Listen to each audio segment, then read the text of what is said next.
There we go. Hey, everybody. This is Hey. Jeff here. I'm joined by Jerilee. Hi, And we're both Jerilee. with I'm the joined by Embroidery Nerd. Jerilee had struggles signing her name today, so we're not going to point that out, but... But you just did. No, I said I'm not going to. Hit you with my... You're going to hit me. I can't turn too much. You can't reach me. Okay. I can go this way. Hey. So we're going to bring in a couple of comments quick. We have Letty joining us from Mansfield, Ohio. And Frank from the UK, somewhere over the pond. Over the pond. Hi, Frank. How you doing? And today we're going to do pretty much a go ahead and ask us your questions. If it's embroidery related, business related, duct tape related. I know lots of answers about duct tape. Well, we might. It depends on what you ask, on what if we'll answer it, and we might ask back. Oh no, yeah, we might Hi, ask back. Jocelyn. That is true. So I'm gonna go ahead and go ahead and ask you, Jerilee, because you seem to be an expert on this, is setting up for large field designs. So when you sit down to look at a large field design, how do you like to set up your workplace so that you can keep organized and make sure that you don't lose track of elements? I just threw a snowball in your face. Kind of whip that out or something? That sounds like a whip out. Okay. All right. So here's the deal.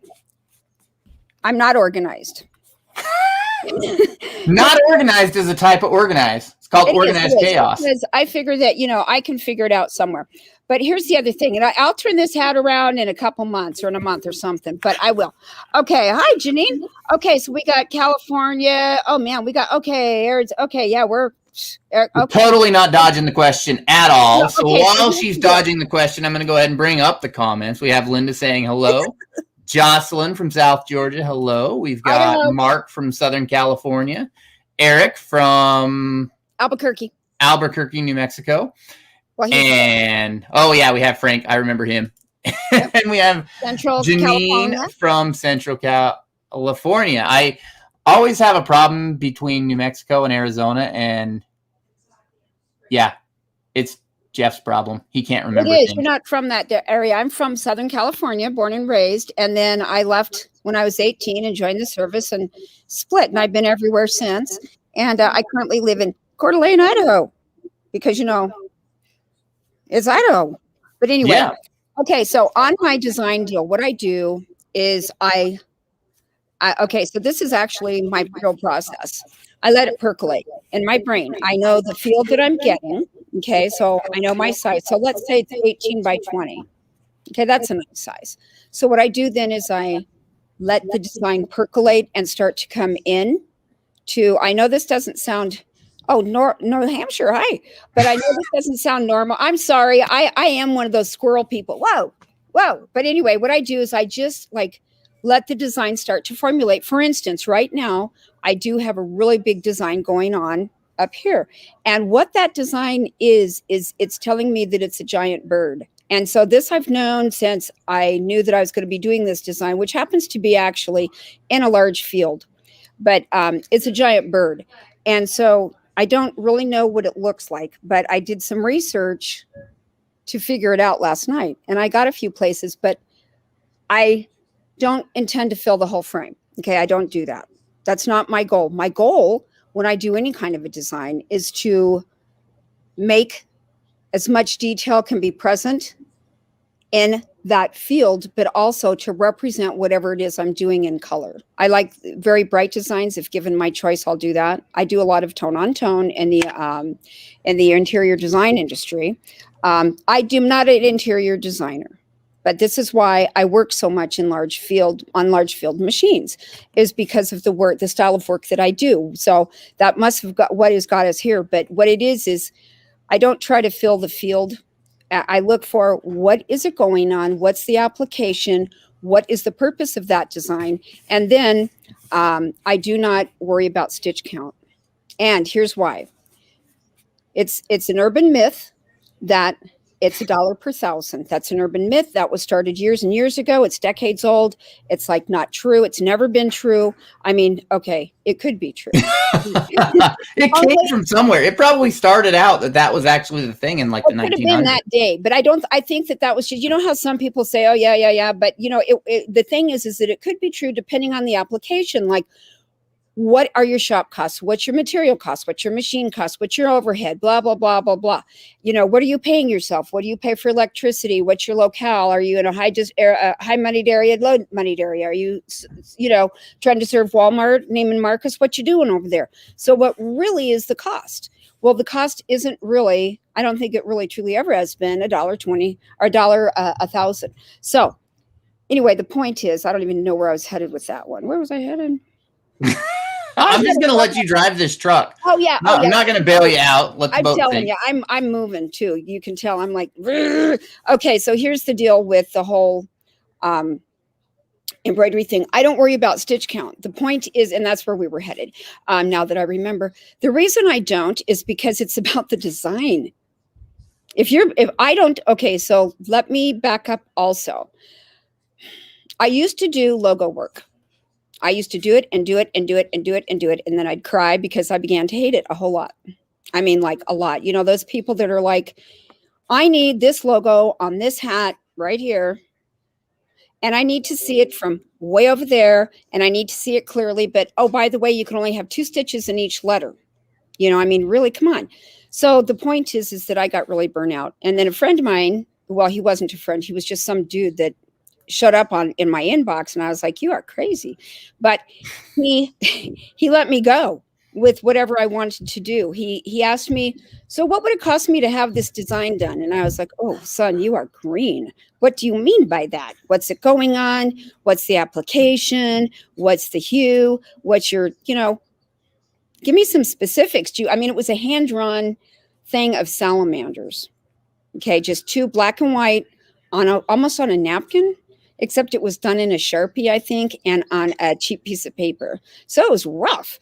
And the tails intertwined. But anyway, the man turned out to be one of the most incredible interior designers anywhere, or interior design product suppliers, I guess.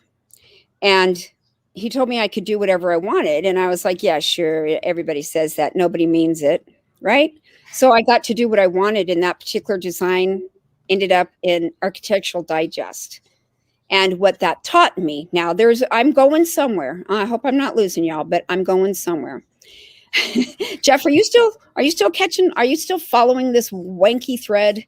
Not at all. Oh God. Okay, I know everybody else is. I'm letting you drive the truck though. I'm not gonna. Don't try to deter me. Michael Savoya is who this person is. Villa Savoya Inc. He's now in Rhode Island. He was a teacher professor at Rhode Island School of Design. Not when I met him. He didn't know how to digitize. So he came to me because he was getting work by somebody who was using freight check to an embroiderer. Oh, thank you, Gina. Okay, thank God. She's like, I'm with you. I'm like, man, I was worried. But anyway, the guy who was doing for Michael was using, he didn't obviously know how to put in lock stitches. And so things were coming out on Michael's work on these leading edges and these interior design things. And the guy said, oh, you just use freight check. You go to Joann Fabrics, go on down there now, haul yourself down from wherever you are and go get you some freight check and dot it on there. And I'm like, oh my God. Oh, good. Thank you. Thank you so much, Eric. Eric has dropped in Villa Savoya Inc. and hello, Tennessee. So basically I have to do everything. If I don't catch somebody, I don't want anybody to be sad. I'm going to go through and click the buttons. And so, hi, Antonetta in Houston. So this was actually in Southern California. I resided in Arizona at the time. No, actually, where was I then? I was in Oregon at the time that I met Michael. But I went down to his place on Santa Monica Boulevard and hung out. And anyway, so with these salamanders, his gift to me was that he broke me. He broke me for the industry, for the logo industry. I'll never digitize that way again. I've never gone back to it. And actually, I got a secret. And Jeff, I'm sorry to break it to you, my friend, right here, right now. I have an intention. I don't know about. We don't divulge. Okay, here's my intention. I want people to know how to do the style of embroidery. It is unknown in our hemisphere for the most part. And I think that, Eric, I know you're going to agree with that. And Jeff, you're just going to have to, because it's so. It is so. We don't do cording. We don't do sequining.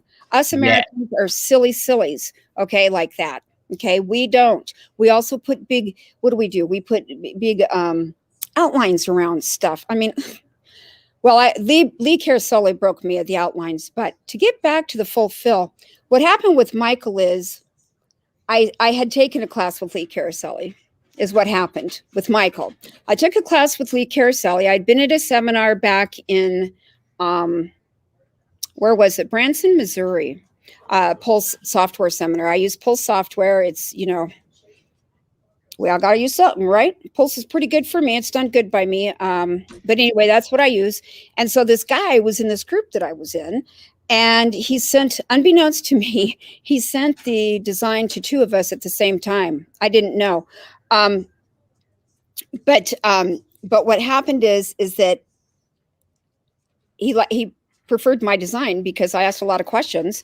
And when I got do what you want, I said, you are joking me and you should have never. And thank you so much. And I proceeded to turn out a set of salamanders that had texture in them from the complex fill texture selection, because we don't do flat texture, do we, Jeff?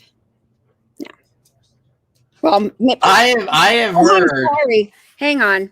I have heard that my style is a solid flat fill. I've heard, but I know it's not. I've seen your stuff, so we'll have to talk about that sometime. But so he said I could do whatever. So I returned to this man that I did not know was using fray check. Oh my God, which he didn't have to on mine. But he got returned back 3 different layers at a 3rd density each of a pattern salamanders that ended up in Architectural Digest. It's the family crust for Salamander Farm down in some southern state. I should know this. But anyway, it was actually their crust. It was in there. It was, Salamander Ranch, maybe it was. But anyway, so actually what happened is he liked my work so much that we began to work together. And we sat side by side, and he would sit there and say, oh my God, what are you doing? And I'm like, I'm creating. And I would create these things. And he taught me, don't count on stitch count. Don't do it. I do not pay attention to stitch count. But see, question for you. At that time in the 1800s, I'm just kidding. Sorry, flipper finger. I just broke something. But at that time, though, wasn't digitizing done by the stitch count? Like it was charged per. No. It was after that, because I remember that at a time, way back in the day, digitizers used to charge by the 1,000 stitches. They did, but I was not using a board and puck. Okay, I came in right after that. Okay, I didn't have a large board and puck. I was actually on a real computer, and I say that with no jest. I was on a real computer. Now, what I did do is when I first started, my software had a POF outline file, and then like you'd have a something, and then it'd poop it out, and you'd have a DST. It was horrible. It was horrible business. You could edit it, but then you'd have to bring it into a stitch file thingy, and then you'd have to convert it to something different, but you couldn't edit it in between. So it was a POF, pulse outline file. And I mean, it was really odd behavior. But then when it became PXF is when it became like you could edit it and save it and re-edit it and resave it in the same. That's when the software was able to start making those leaps. So I guess it was 1892 about then. And so we were able to go ahead and segue into what computers could do, which is where PXF came in for pulse stitch file. All right, well, I'm going to stop you for a second. Yeah. And we're going to go and say hi to Lori. Hi. From New Hampshire. We have Belle from Tennessee. Gina, I think, is still following you. We'll find out. She was. Eric dropped a link for us here. I've shown his work as well, Imaginative Textures. We have Antoinetta from Houston. And Eric says, it's rare, certainly sampling for the ones I know well. And he's talking about the cording and the sequencing. Yep, cording and sequence. So that catches us up in the comments. If you do have a question about digitizing or embroidery in general, feel free to drop it in the comments, and I'll make Jerilee answer it. Well, I'll just continue in this vein then, because Martin Campbell. Hi, Martin. Where are you from? We have Martin from Campbell, from Santa Rosa. Oh, cool. Hi. No, I'm going to guess it. That's what it says on his picture. Oh. Hi. I'm in Coeur d'Alene up here, and it's nice today. It's really nice. So basically what happened is Michael told me I could do whatever I wanted. And after I had such great success with that particular design, we began to work together in earnest. And that's when I went down and met the guy who did his cording, who also did the same cording for many of the Hollywood design sets, many of the Hollywood movies, the industries. And Michael, his beater was Michael Jackson's beater, also did the Michael Jackson gloves. Now, for a minute, that kind of stopped me in my tracks when I found that out. And I was like, and then I realized that everybody just, we're all the same, basically. And it made it so that I could actually digitize again, because for a minute I was a little alarmed because some of the work I did was extremely elevated. And, then it starstruck. That's the term I'm going to use. Yeah, I had to get over that just really quick. But I lived in Sedona, and they're everywhere. Stars, I mean. You know what I mean? Towns are everywhere. I mean, they're everywhere, so who cares? But so Martin lets us know he's from California, and that he and Eric are brothers from another mother. Well, awesome. Hi. So what I did on the full field is I just would fill it with really full stitches, and that's what I continue to do. And what I find with that is when I don't let the dimension dictates how much detail I can get in or what kind of a design, but I don't let the stitches dictate what I'm going to do unless somebody tells me that I need to. But in the interior design industry, it isn't about the number of stitches. It's about how rich does it look in every way, literally and figuratively. So it's like, how nice. When you digitize, do you throw in a bunch of reference art in the software? What I did one actually that was slated for the real Cher. Her designer brought something in, and I called it Wedding Veil.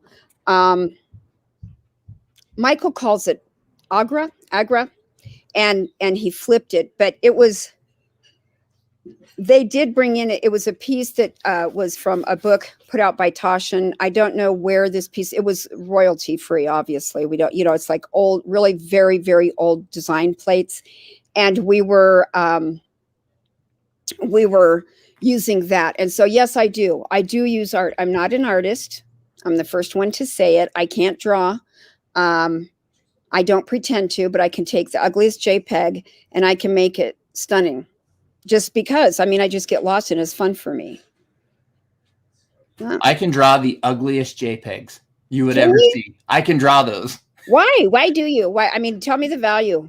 Of why I draw ugly JPEGs? Yeah. Because I can't draw. Oh, well, then I just don't even bother. Half the time when I want to get a concept across, it becomes one of those bar stool napkins. Oh. And then I take a picture of it because I can't really draw it in software. Well, so you use art though, right? When you digitize, don't you? You use art? I do, but I like to use a lot of art that I pull from actual photos, like living. Oh, cool. Photos. So I was looking at some birds like that last night. I should get your perspective on a bird that I'm looking at doing for September, for something special in September. So maybe I should get your perspective. But tell me, how do you what do you do? You just go, I'm sorry, I interrupted and I did. But what did you did?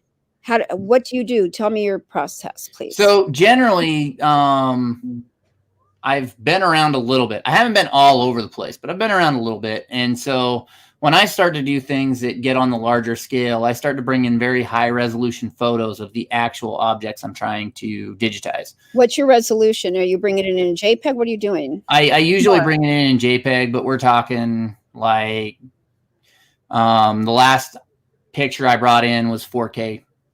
Okay, so like yours is like Huh. Okay. So, wow. Yeah, like super high res that you can really drill into before it starts. Yeah, you really can. Dude, Yeah. where are you getting that? Are you taking those or picking them up somewhere? What are you doing? So if you don't have an image of something, say you're doing this here bird, and you don't have an image of it, what are you going to go do? I'll get like 3 or 4 reference images.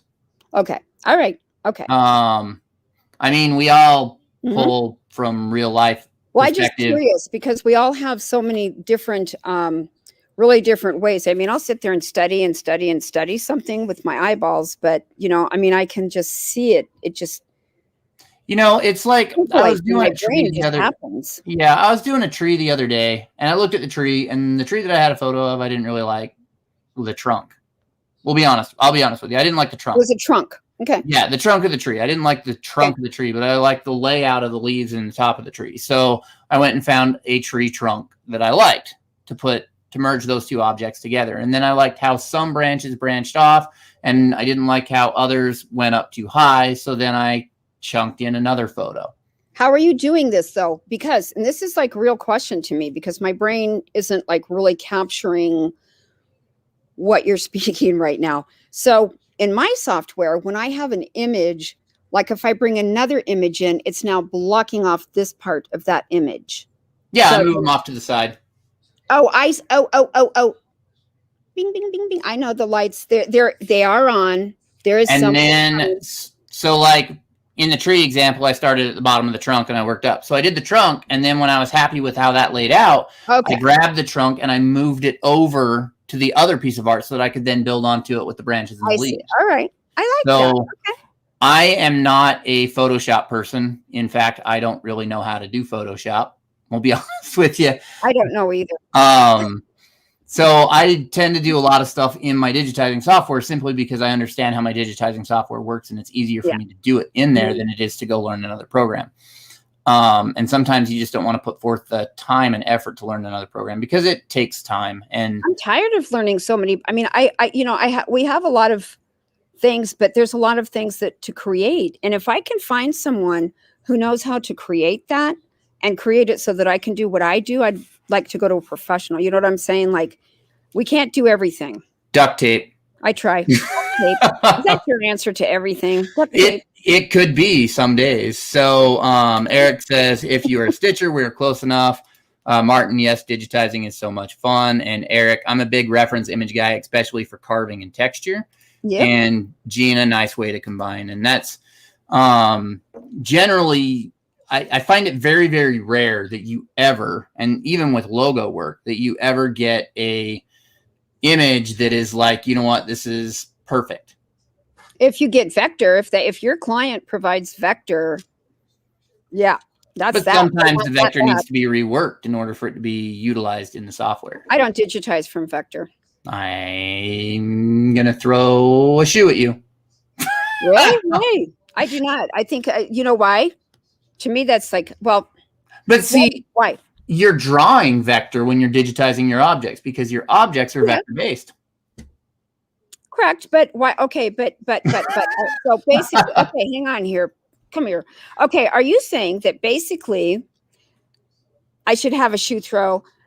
Hang on here, because I just want to make sure why I'm getting it. So before I accept that, is it I'm not converting it to my stitches and it's easier, and then I can just plump it up and say pull comp here, do here, BB.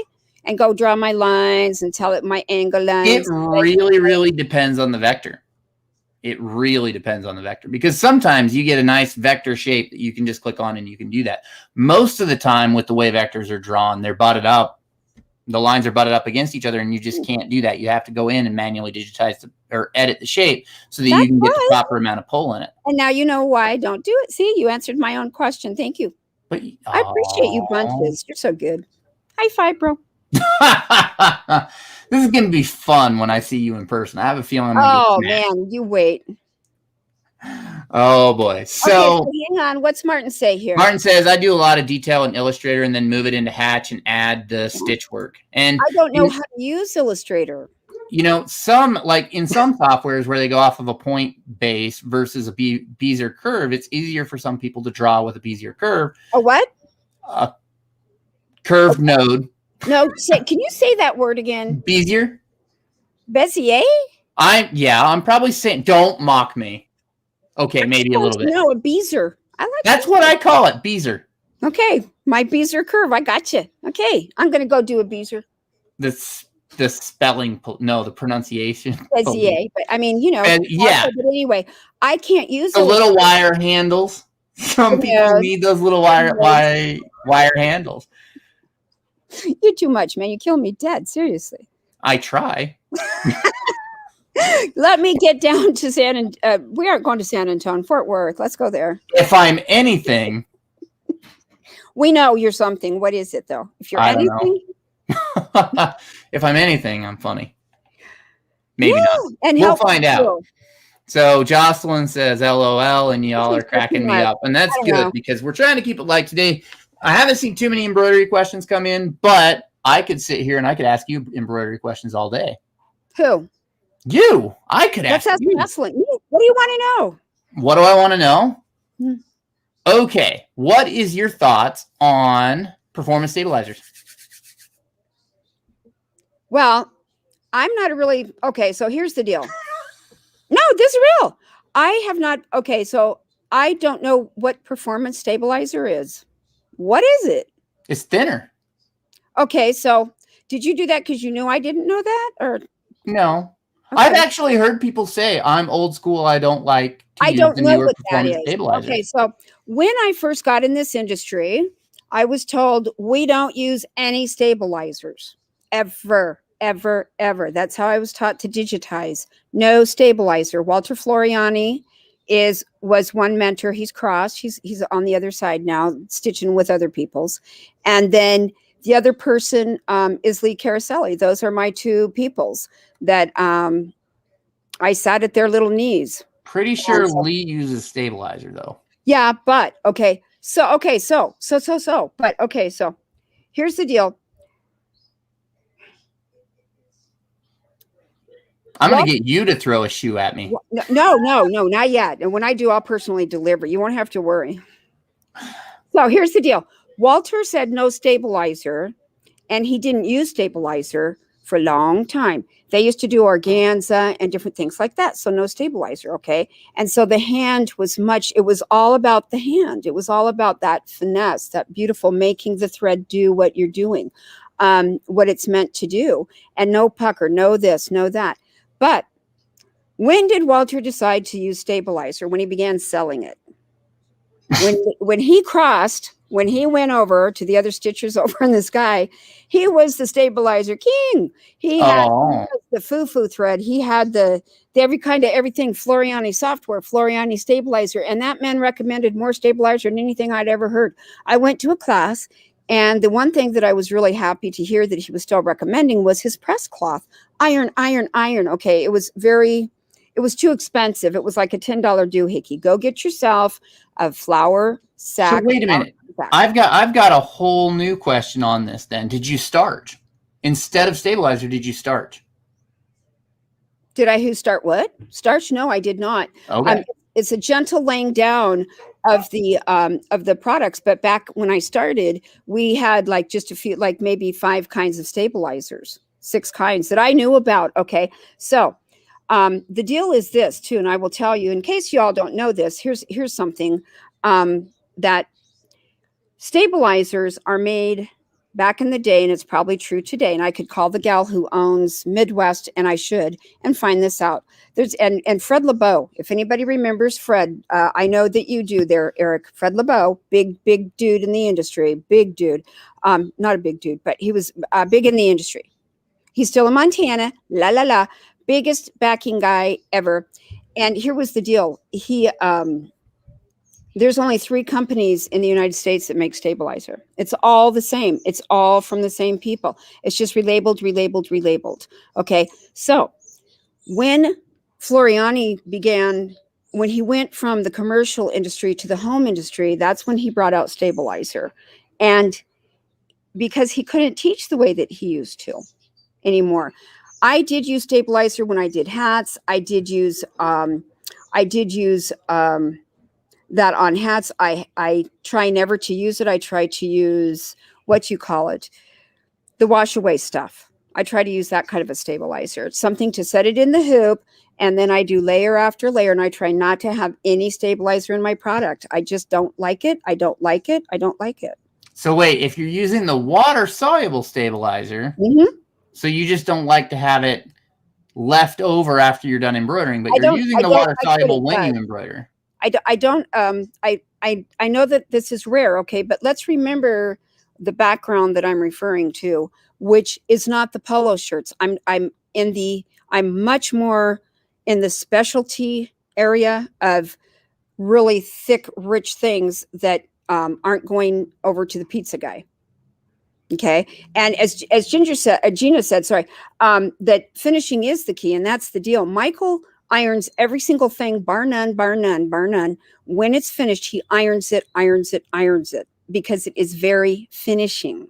And that's why I see posts in the groups, not our group. I've never seen this kind of a post in our group, where it's like, well, what do I do with the marks, the hoop marks and the sizing? And what do I do? What do I do? Should I be storing my garments wet? Should I spray them? And then will they get moldy in the bag? It's like, please don't do that. But, people do a lot of things to make their embroidery come out really nice, but they expect the stabilizer to do so much. It's a stabilizer. It's a foundation. It's not the building, That's all I got. All right. So I'm going to come grab some more comments here. So we have Gina saying, think of the Shifley machines making lace. I'm pretty sure they did that on water soluble, but maybe not. Shifley machines, they weave. Gotcha. Finishing is key. And then we have Candace. I do like Floriani stabilizer. I don't use it often because it's expensive, but they have a lot of cool specialty stuff. So Candace, I'm going to advise you to be looking around, because like I said, stabilizer is made by a whole lot of 3 people. Well, and a lot of times when you place an order from a large vendor, you can ask them and they'll throw in a stabilizer book that has a sample book, actual swatches of stabilizer, and you get it and you can flip through it and you can go, okay, this is the one I want. Well, also I want to bring up one that I know has not been, hasn't been brought out, and I'll have to find the link. But it's emblematic. They were emblematic. Okay, when I did foam, so when I was doing foam work, embroidery foam was just coming out here. And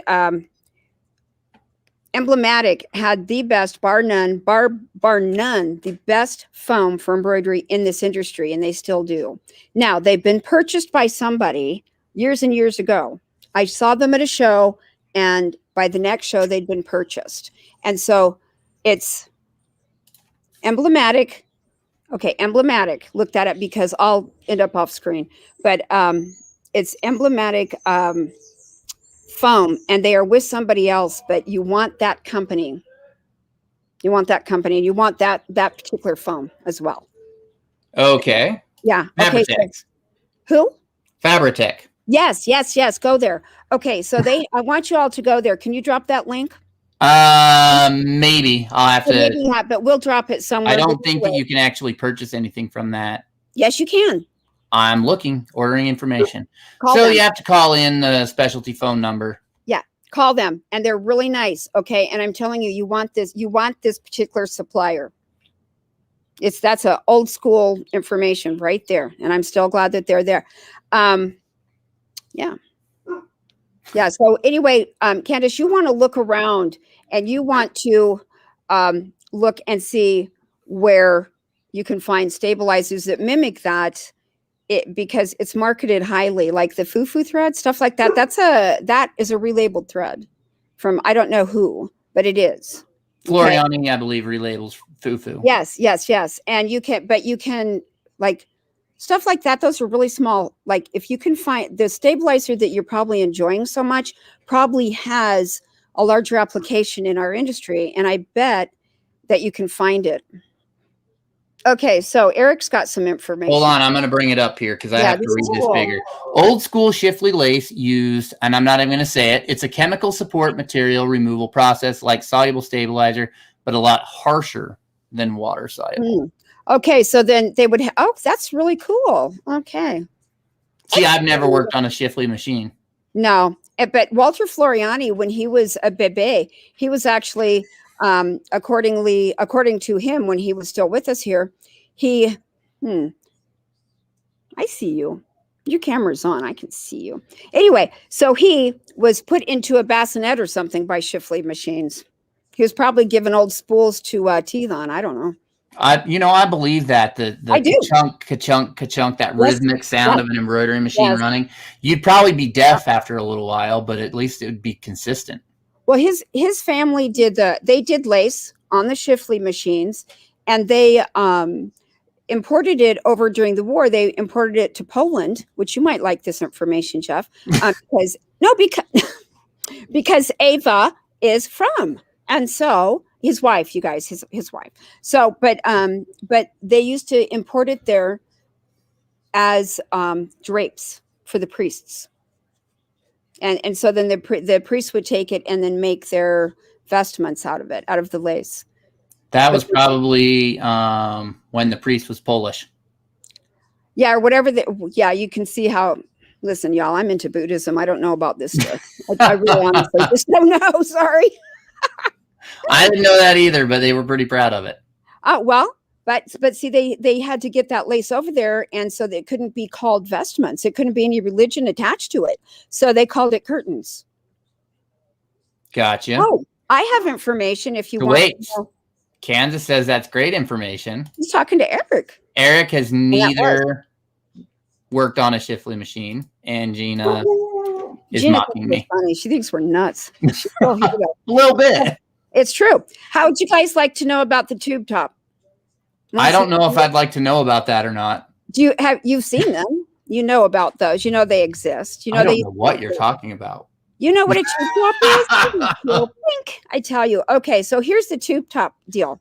According to Walter Floriani, I don't know what's up. Is he visiting tonight? Walt, if you want to drop in, just pull up a chair. Okay, so anyway, hi, Suzanne. If that's the deal with this dude, he's welcome to drop in, right? Right. Come on in, Walt. So his dad came up with the idea for tube tops. It used to be casket lining. Casket lining.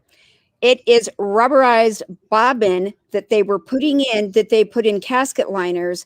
And his dad said, oh, maybe Martin should wear one. I don't know. That's because he says he doesn't. But so he said maybe he should. And he stitched one up, and it was a tube top. I think that's more information than I ever needed about tube tops. Interesting, but it's about caskets. Come on back to where we're talking caskets. It came from a casket. This is how inventive. I don't know how we got to caskets, but somehow we got to caskets. Floriani, Shifley cones in the mouth, teething rings, ka-thunk, ka-thunk, weaving, old dead stuff. People. Oh yeah, and he's dead too. No offense. I'm not trying to be rude. He's been gone a moment, and he might even enjoy this conversation. We don't know. But anyway, so yeah. So that's the deal. That's the deal on how we got that. I know. It's a trivia that's unlodges in here. It scares me. So we have Suzanne dropping in. We have Martin saying, I don't wear them. I do not wear them either, and I've never tried. But you know people who have.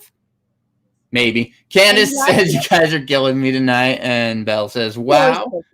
Gina, for sheared lining. Yeah, I don't deal with caskets. I try to avoid being in them or around them. Suzanne says, I'm being cremated myself. And Eric says, rubber bobbin, the gathering causes rushing. Okay. I will let you pronounce all the hard words that Eric's going to put out today. I don't even know, but he knows this kind of a thing, and I don't. And so I'm just like jumping in because I can and will. Somebody needs to. I think Gina needs to be in my spot because she's still with you, and I lost you a little while ago. You lose me a lot. That's why we have a thread. Yep. And Suzanne says, hell yeah. Explicits. Now we're going to get beeped on YouTube. Oh, heck yeah. We're going to get beeped. The cursor in the group, kiddos. I am. Man, now all those little subtitles are going to have that blank spot in, and people are going to say, what did she say? Yeah. Well, there you go.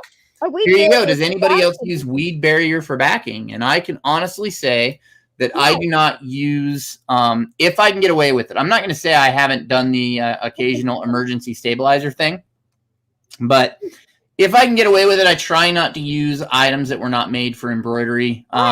Typically, when I use those items, I have to clean out my rotary hook area more. They're a little bit more messy. I didn't say that. I'm just saying. I just did. I'm just saying. I'm going to throw a firecracker at you. So we have a question here. I have seen a couple posts on sublimation. Can you tell me what that is? We can, but we won't. Oh, I will. So sublimation is a specialty ink, and it goes you put white thread. Shh. No, I'm just kidding. You're gonna smack me now. So sublimation is it's a specialty ink, and you print it on paper that's similar to printer paper. It's a little bit different. And then you take this paper and you put it on something that is polyester. Typically, when people do it, they put it on white polyester, but you can do colored polyester as well. It's just whatever your base color of your fabric becomes the base color of your artwork. Wait, hold the phone. White fabric. I mean, white thread. You stitch the whole area in white thread. That is also a embroidery application for sublimation, but you can sublimate all sorts of things. You can sublimate. They make sublimatable woods, coffee mugs, tumblers. I was just stuck in the E word. Anyways, so you put this under heat, and as you get around, I want to say the magic number is like 400 degrees, but don't quote me on that because I don't really know. No, I'm gone. That's definitely a two regular guys question. But once it hits that magic temperature, the ink turns from a liquid to a gas, and it adheres to the fabric, and it basically just dyes the fabric, and it becomes part of it. So with sublimation, you can sublimate items, and it's essentially like printing, I guess. The problem with sublimation printers is they are inkjet printers, and so they go through cleaning cycles, and they need to be used. And I think if you go watch the Eric show from last Friday, I asked sublimation questions, and they answered them very well. And they also will be doing the half tomorrow, and you can ask them sublimation questions there too. But we have somebody right here. Suzanne does it. So Suzanne says hook wash, and I do sublimation, and it's 385 to 400 degrees. And you can do embroidery, and I've seen patches done this way. I've seen applique done this way. But you can do embroidery in white polyester thread, and you can sublimate the thread. I've not had much luck with it, but then again, I recently learned that my heat press might not be the best quality heat press. But what can I expect for $200 on Amazon? Well, wait, it's not that it's Amazon, it was like cheapo stuff. It's like $200 heat press. The good heat presses are like, I don't even want to talk about that. How much are they? They're a couple thousand. They're pretty expensive. But you would do that if that was really going to be your line of work. You would go there. Oh, yeah. If I was going to be doing sublimation all day, every day, I'd have like a Stahl's Hottronics or maybe a Geo Night. I'd have something. And I definitely have a very heavy air-conditioned area to run it in, because there you go. When you're running a massive platen at 400 degrees all day, every day, it heats everything up. We don't want any of that. Yeah, it's like baking in the oven. So we only do that in the winter here. We only bake inside in the winter. But we've got Eric here who says, if you want to ask Aaron, who knows it best, or me, who did quite a bit, they're doing a Q&A tomorrow. It is, I believe they call it the half, with Eric Campbell and Aaron Montgomery, and they are both a lot better at sublimation than I am and can give you better answers than I can. But are they two regular guys? I think they are two regular guys. Maybe they should change it to two industry experts. I don't know. When you just say two regular guys, I'm like, but are they really? Is anybody in this industry regular, normal? So Suzanne says Geonite is best for sublimation, and Eric says here's the one where Jeff asked the question. Yep, I was the guest questioner. I was not on screen, but I was asking a lot of questions because I had to buy ink for my sublimation printer. and I hadn't used it very much because I didn't even know you had one. It's like an inkjet printer. So if you don't use it, it sits there and it goes through and goes through cleaning cycles and uses the ink. Yeah. And so I had to buy sublimation ink for it, and that was like $320. Oh, honey, for the sublimation ink cartridges to put in my sublimation printer. And I was like, maybe I shouldn't be doing sublimation. We gotta. Oh, let's see. Yeah. Hold on. And Suzanne says, yeah, I think they are. I've heard good things about Geonites. I've never used one. I've never used the Stahl's Hotronics, but I would like to. Eric says, I'm pretty irregular. I don't know about that. We have Janine, all good info. I just ordered a sublimation printer to add to my vinyl embroidery studio. So excited to keep learning. You guys are truly a wealth of knowledge. Thank you very much. Every so often we stumble into something good. And Martin says, we have to be irregular to be artists. And I agree. We have to be. Well, I'm a little off if you ask people. Well, you certainly are. But you're hour off. I don't know what that means, but I'll take it as a compliment because I do right now. It's all right. You can do it. So those are the things that I've done. I've done a little bit of sublimation, not very much. And actually to get started, I had people sending me transfers, and I wish I would have continued to do that so that I wouldn't have to keep up with a lot of the ink costs that I do. And I do embroidery, and I have a laser, and then I have a vinyl cutter, but I don't think I have ever done a vinyl design to put on a shirt. Or I have done a sticker to put on my son's water bottle so that we knew it was his water bottle. But I haven't done anything very much with vinyl cutters, even though I have one. And yeah. Sometimes I should just not buy equipment, but then at the same time, it's equipment. Right. Why would you not go the E word? Don't do that. If it's an E, it's good. Yeah. I mean, it's odd because you'll always find a use for it. I always, before I had my laser, I was cutting fabric on a vinyl cutter so that I could use it for patches. And now I have a laser, so it doesn't get used very much. I keep my sewing machine over there. That gets used quite a bit. And it's a lot of fun. I prefer some days to sit at the sewing machine and zone out. Too bad I bother to call you then. I'll just quit. Janine says, my whole business started from a personal vinyl cutter. So there's that. And, a lot of people do that. They'll start with one. Vinyl cutters, you can get into the smaller vinyl cutters like a Silhouette for a few $100. You get an Amazon heat press, and under $500, you're starting to make stuff. And as you build up profit, you can start to expand into different markets. And I bought stuff to expand into different markets, but the problem is that I'm only one person and I'm doing everything. And well, they call it a one-person shop with several hats. You do have several hats, don't you? Yeah, and I kind of run out of like it's either do this or do that. It's not usually do both of them at the same time. So I have to pick one or the other, and I tend to like embroidery, so that rises up the list a lot higher than everything. I can bring my truck back there when I visit. We can load stuff under the tonneau. In theory. We have Eric saying I did a ton of window vinyl back in the day. I've wanted to do window vinyl. I just haven't bought the vinyl yet. The vinyl that I have that came with my vinyl cutter is you can get it wet and it comes off. I can't remember the thing, but it's for indoor signage, basically. Jocelyn says, I'm selling my long arm quilting machine so I can buy another embroidery machine. Awesome. I have never used one of those. Still researching which one I want. Yeah, there's a lot of options when it comes to embroidery machines. There's a lot of features and a lot of different things to keep in mind. And I can tell you, it's not an easy decision. But as long as you do a lot of research, you'll be really, really happy with what you get, and it'll do well for you. It fits you. Yep. And we have Martin. And we have Martin here that says, I just got a laser and it is way more productive than cutting Velcro, twill, and buckram.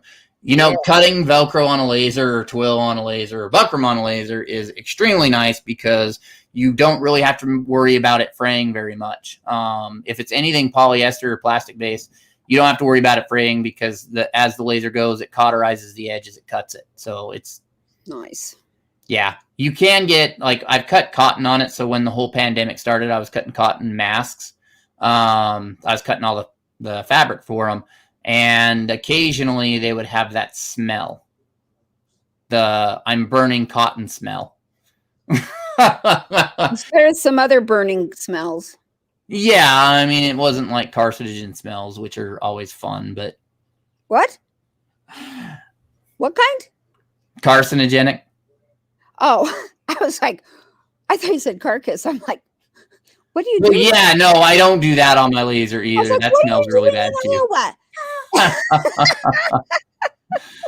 So we have Belle here saying, I'm wanting to get a machine that sews layers of vinyl. Been looking at the Juki. Juki makes some really good ones. Durkop Adler, I've been looking at some of those machines. Those are really, really nice. Probably will want something. Well, they have sewing machines that are dedicated to sewing vinyl. Wait. Why don't you talk to Robert Collier? Yeah, I was just going there. If you talk with Robert Collier, you can send him the fabric samples that you have that you want to sew, and he'll make sure that he matches you up with the right machine for it. So he's always getting new stuff all the time. So we have Martin here saying burning leather makes the neighborhood reek.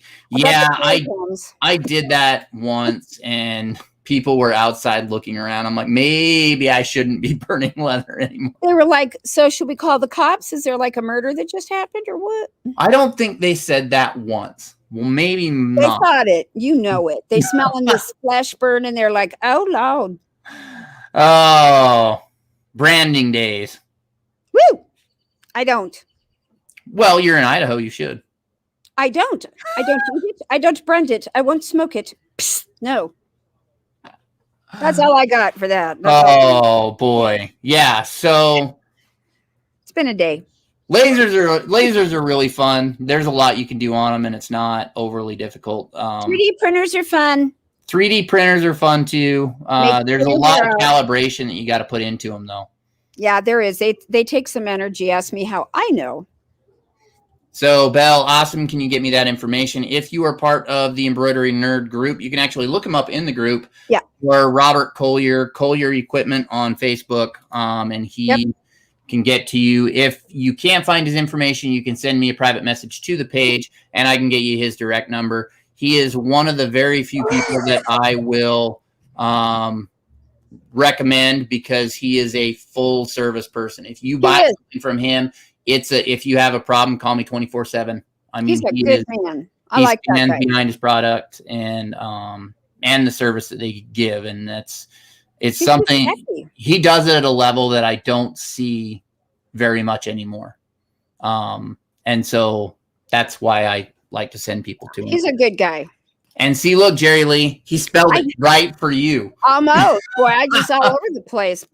Jerilee the Hoot, spelled it just how you did. And Belle, okay, thank you. Yeah, so I am a big fan of equipment, and I buy way too much of it, and I'm not going to talk about that. Me too. I like to try everything, and it's kind of scary because it can get expensive. But if you don't try everything, how can you say, which one you like better? Do you like Mero? Mero machine? Mero machine. Are you using it? Oh, yeah, I love that thing. How come we haven't seen a video or anything? Because you should see me run it. We'd like to. You say yes because you should see me run it. That's why I'm not showing you a video. Yeah, I could run it. I want to see it. I do have videos. They're being heavily edited. Post-bed machines. Yes, that is Robert Collier. Post bed, yeah. I want to. Post beds are good. Post bed with a roller foot, I believe, is really good for putting patches on hats. Yep. Sewing inside tight radiuses. If it sews and is not an embroidery machine, you can buy it from Robert. Yep. I'm gonna go. He has mannequins that I want. I told him, I said, Robert, I'm coming down with my truck, and he said, if you buy one, you get them all. And I said, no problem. I'll scare the crap out of my neighborhood around here. Just randomly put up mannequins for all the neighbors. I'm gonna. There's kids, men, women, all kinds. Dress them up so people think that they're people. I'm gonna change them out with the weather. It's a family. Make sure you put masks on them. Oh no, I'm in Idaho. People here don't do that. I do. I made. Jocelyn wants to see that. No, she wants to see you.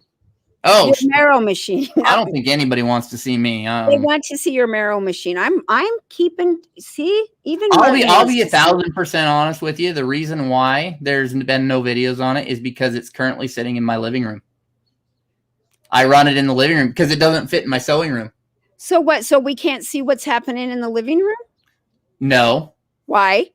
I've been told I can't film in the living room. I believe that's time for an investigative reporter to get in their truck and fly to Iowa. I have told you to come. It's coming. I'm happening. You haven't hit me with a shoe yet. You've threatened. Hang on. I will deliver. Uh-huh.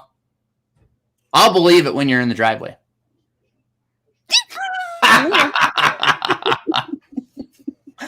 Oh, you watch out. But we are coming up here on the end of the hour, so I'm going to run through some announcements, unless if you have anything that you want to tell me to announce first.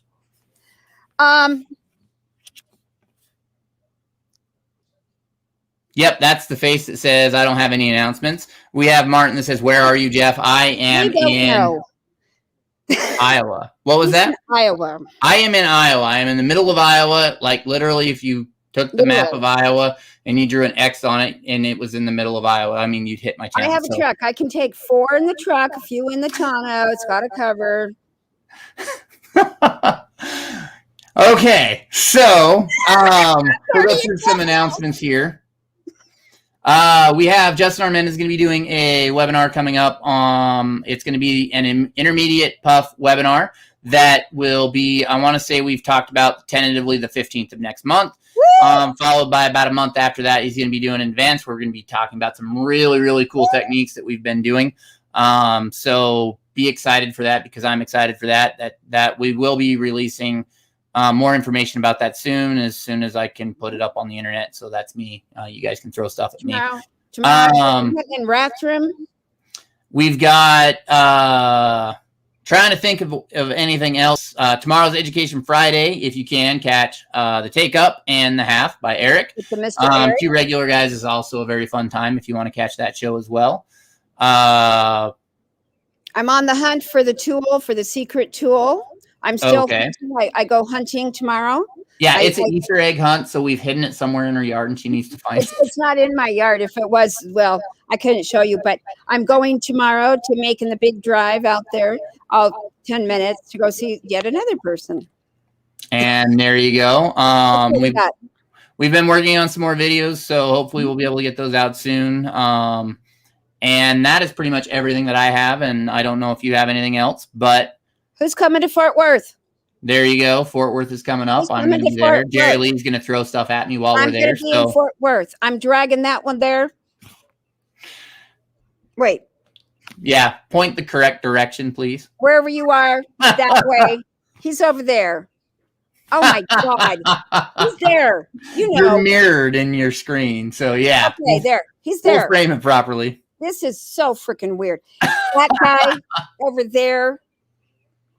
We're dragging him to Fort Worth. Okay. So it's happening. So I'm going because he's going. So since we're going, we've got hopefully Justin going. We hope Matthew going. We're dragging Suzanne. We're taking everybody we can. All right. So with that. I'm too. All right, everybody. With that, I'm Jeff. With Full Embroidery Work, that's Jerilee Auclair. With Medeiros, that's Jerilee Medeiros. I'm going to get fired now. She's really going to throw it's okay. It's an old name. That's Jerilee with Some Phaser Manufacturing, and we are both with the Embroidery Nerd. Thank you, everybody, and have a great night.